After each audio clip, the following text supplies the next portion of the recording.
যে আমাদের এই লড়াই যতটুকুন বেশি রাজনৈতিক লড়াই, তার থেকে হাজার গুণ বেশি সাংস্কৃতিক লড়াই।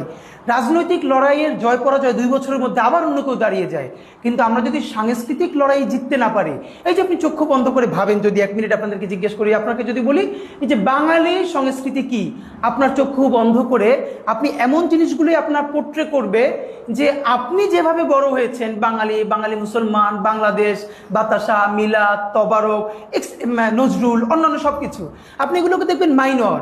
এই যে একটা আরবান আরোপিত পান্তা ইলিশ, যেটার সাথে বৈশাখের কোনো সম্পর্ক নাই, আমাদের হালখাতাকে নাই করে দিয়ে, আমাদের নববর্ষের প্রত্যেকটা সুন্দর প্রোগ্রামকে নাই করে দিয়ে একটা কর্পোরেট কালচার করা গেল পান্তা ইলিশ।